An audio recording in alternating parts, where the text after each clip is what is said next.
Hello, my name's Lucy. I hope you can hear me okay. It's lovely to be here today. I'm a final year Sustainability and Environmental Management student from the University of Leeds, and I'm here today presenting my research on sustainable agriculture, where I focus on the context of the farmer's decision and put this into the new UK post-Brexit policies.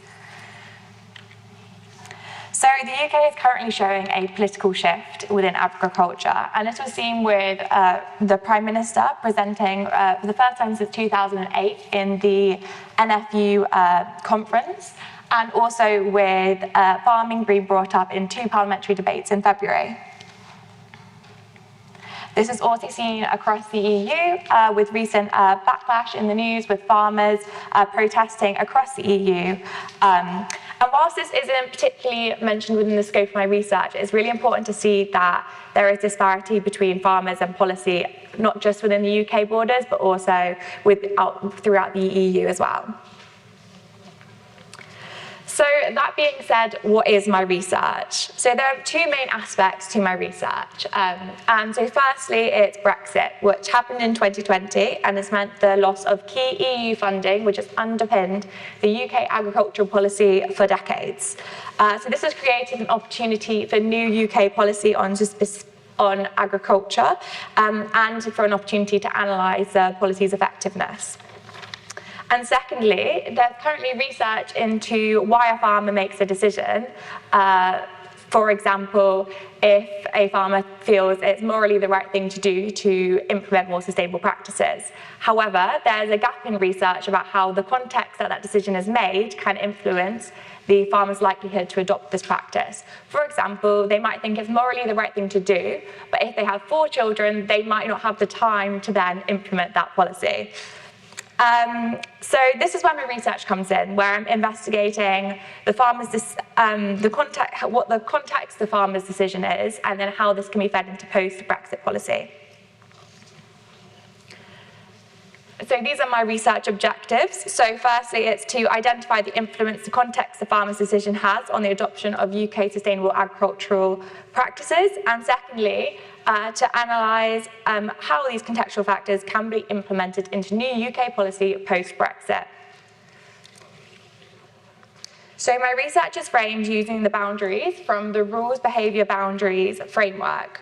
So this framework is created to address the gap in research in considering the context of the farmer's decision is made. So you can see here in the inner circles, these are the behavioural influences which might change why a farmer would make a decision. And then on the outer boundary is the top-down policies which kind of act as also influences on a farmer's decision. My research specialises around this pink layer, which is called the boundary layer, and that is the context the decision is made. So this is broken down into personal, farm operation, and environment. So I can't compare what the current research is without mentioning the policies, and whilst I can't fit this all into one slide, this is the brief point in the UK history which will give a context to my research. So firstly, it starts with the Common Agricultural Policy in 1973, it sits in the EU and it has the Countryside Stewardship Scheme and the Basic Farm Payment underneath. Now, this was all kind of going steady with not too many changes until 2020 when Brexit came in. So this meant the loss of this EU policies.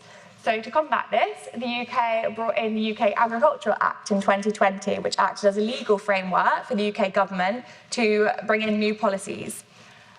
In 2023, the UK government reformed the Countryside Stewardship Scheme, which was previously sat within the EU, and also it moved away from the Basic Payment Scheme to economic incentives for like ecological provisions. So within this, with the Sustainable Farming Incentive and the Environmental Land Management Scheme. And then recently, at the end of last year and the beginning of this year, the Sustainable Farming Incentive was reformed again, which brought in new actions and also increased payments to farmers.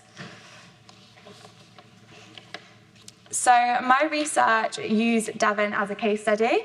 So this is as Devon has the highest regional uptake of countryside stewardship agreements in England, which can be seen on the heat map here. And additionally, I coincidentally grew up in Devon, so I have a great understanding of the area and the existing landscape and practices there, which really was beneficial for this study. So for my methods, I carried out 11 semi-structured oral history interviews with Devon farmers. So the style of the interview was to give farmers a timeline of the past 20 years, and I asked them to plot any major changes that they made on the farm within that time. There was a focus on any significant changes to the land, which could then be linked out to UK policies at the time. And I also collected secondary data on UK statistics from the government. So to analyse these interviews, I used thematic coding against the subcategories which were provided within the rules, boundaries, behaviours framework. So you can see here each of the subcategories within the boundary layer are personal, farm, operation, farm, and the environment. So I split my results into two sections. Firstly, the results which I found from the thematic coding against the framework, and secondly, the additional boundaries that I thought should be considered within the framework which I found from my interviews. So for my main findings, I found that 56% of farms interviewed stated that the lack of tailoring to their local conditions limits their ability to take part in sustainable agricultural schemes.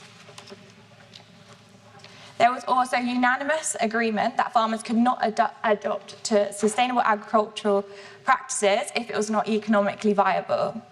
I also found that capital investments to reduce environmental impacts were favoured over economic incentives for ecological provisions. So, for example, the slurry storage grant, which allows farmers to store their slurry for over 6 months.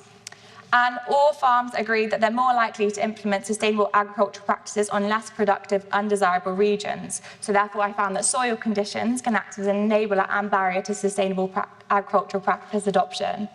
And there were also widespread concerns over how the UK policy movement is going towards more extensive agricultural practices. So specifically, this is within the Sustainable Farming Incentive, where agricultural land is being taken out of production to be given to more environmental schemes.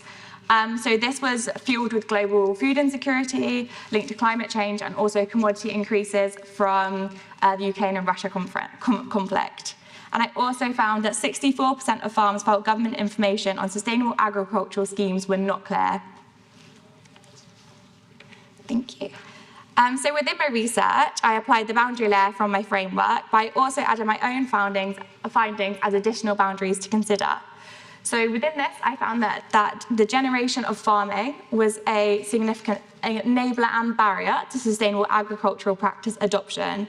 And I found that first-generation farmers are more open to adopting sustainable agricultural practices. I also found that succession was a boundary to consider, as farmers expressed that confirmed succession to their children acted as a deterrent to adopt sustainable agricultural practices. This is as they didn't want to sign up to schemes which would then commit their children to then be working on those schemes once the farm was passed over. Buyer influence was also a significant thing to consider, where 64% of farms said they were influenced to adopt sustainable agricultural practices due to the influence from their buyer, and no farm stated that the buyer deterred them from adopting sustainable agricultural practices. So this was specifically predominant within the dairy industry, and Arla was found to be a major player within that. And then 82% of farms stated disease prevention a major driver to make changes to their farm practice. So this was through infrastructure changes such as re-roofing or through changing the breed of the animal that they're using. So for example, changing cattle to stabiliser cattle. I split my key findings into recommendations for policymakers and then recommendations for future research. So for policymakers, I recommend increased education on environmental sustainability, for example, in soil health. This comes from my research where education in soil was found as a driver for sustainable agricultural practice adoption. And my findings backed other research saying that farmers are more likely to enter less favourable land into sustainable farming incentives. And this works well as a strategy to increase UK biodiversity, but there should be limits on entering more productive land, and it should be there should be enticements there to be entering a land which is kind of less favourable and less desirable. And I also propose that there needs to be increased clarity around policies, which has been seen with the reformation of the Sustainable Farming Incentive at the start of this year, where they streamlined the Countryside Stewardship Mid-Tier and the Sustainable Farming Incentive. And I also propose that policymakers need to be working alongside buyers, as if they're both acting as influencers, then these can't be conflicting, and there needs to be some collaboration within that space.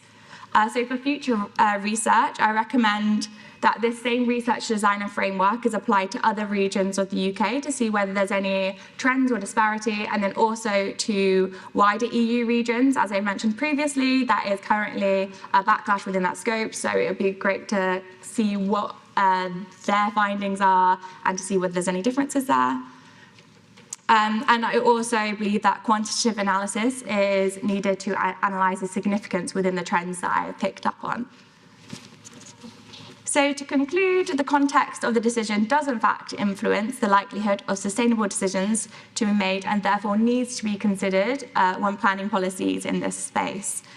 Some boundaries are more prevalent than others, for example, the buyer influence and economics, and if the continuation of extensive farming practices is maintained within the Sustainable Farming Incentive, then capital support is needed to improve the efficiency of production to meet increasing food demands, and also that there needs to be caps on the amount of productive land inputted.